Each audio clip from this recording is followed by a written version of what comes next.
On dit que soigner un enfant, c'est soigner presque la nation, parce que l'enfant, c'est le futur. Aujourd'hui, il est enfant, demain, il sera adulte. C'est lui qui va gérer presque les patrimoines du monde entier.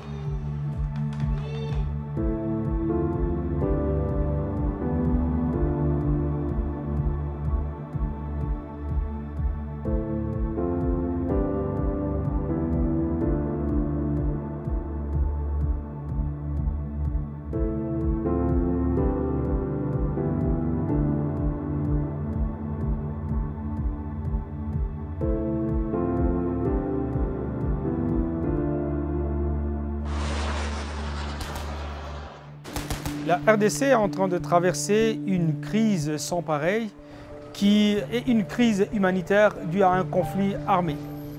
La République démocratique du Congo, on a déjà atteint la barre fatidique de plus de 7 millions de déplacés. Et parmi ces déplacés, un nombre incalculable également d'enfants qui, malheureusement, sont aussi des victimes de ce conflit. Beaucoup des enfants ont pris fuite seuls, sans être accompagnés par les parents. Et ils sont obligés de se débrouiller. Ce sont des enfants qui sont la cible des violences de tout genre, que ce soit les violences sexuelles ou des agressions physiques de tout genre. Et puis, vous allez vous en douter, c'est une cible facile pour les recrutements dans les groupes armés. C'est un traumatisme inimaginable qu'on ne peut pas décrire. Physicians for Human Rights a également pensé à une réponse par rapport à cette situation. C'est non seulement capaciter les acteurs de la prise en charge des enfants victimes de violences sexuelles, mais aussi installer dans certaines provinces des chambres amies d'enfants, capables de permettre aux professionnels, qu'il s'agisse de médecins ou de psychologues ou encore de policiers, à pouvoir collecter des preuves.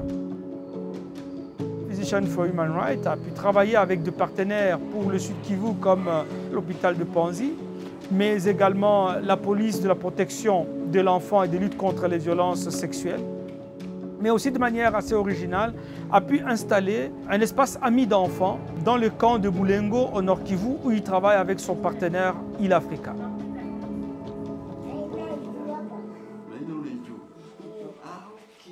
Le défi, c'est au fait de ça, c'est de pouvoir, n'est-ce pas, récolter le maximum de preuves possibles susceptibles d'aider la justice à dire le droit par rapport aux enfants. Avant l'aménagement de l'espace ami d'enfants, au fait, on recevait les enfants dans le même cadre que les adultes. Les enfants, ils ne se sentaient pas en confiance. Ils ne se retrouvent pas, ils ne s'intéressent pas à tout ce que vous faites. Après, maintenant que l'espace ami d'enfants a été créé, ils trouvent un espace, on dirait, ça a été fait pour moi, comme au centre de ce qui se passe. Et du coup, l'enfant sort comme s'il sortait de sa bulle pour s'exprimer. Cet espace nous aide d'abord à accueillir l'enfant. Et cette salle devient comme un remède pour l'enfant. Puisque quand l'enfant rencontre ce jeu-là, il commence d'abord à manipuler, ça le déstresse. L'espace ami d'enfants, c'est un espace utile pour la collecte de preuves. L'enfant se sent vraiment à l'aise. Donc, l'enfant n'aura pas de réticence au cours de l'entretien parce qu'il est libre, il se sent libre. Ça nous permet vraiment d'avoir les paroles de l'enfant, dans ces mots comme enfant. Et ça peut permettre à ce que la justice vraiment prenne en considération les informations qui sont récoltées au niveau des preuves psycholégales.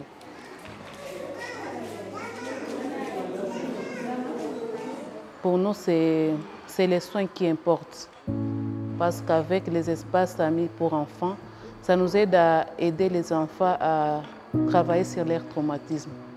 Parce que ce qui soigne mieux l'enfant, c'est garder son statut d'enfance et pas se sentir comme s'il est devenu une autre personne. Ces enfants victimes de violences sexuelles sont pris en charge par Physicians for Human Rights et leur partenaire Il Africa nous avons des psychologues, nous avons des juristes, nous avons des officiers de police judiciaire qui vont débuter les enquêtes dès la plainte des enfants au sein de cette structure.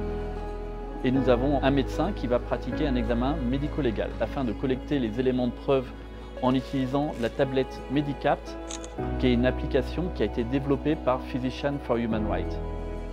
Nous faisons aussi la collecte des preuves médico-légales chez les enfants. Nous sommes avec la police, nous travaillons avec les psychologues. Il y a aussi des APES. Donc c'est une prise en charge holistique. Il s'agit des expériences nouvelles qui permettent à ce que non seulement la prise en charge soit possible, mais aussi et surtout que la responsabilisation de ces actes soit un jour une réalité et ainsi donner une meilleure vie à ces enfants qui sont victimes de ces atrocités.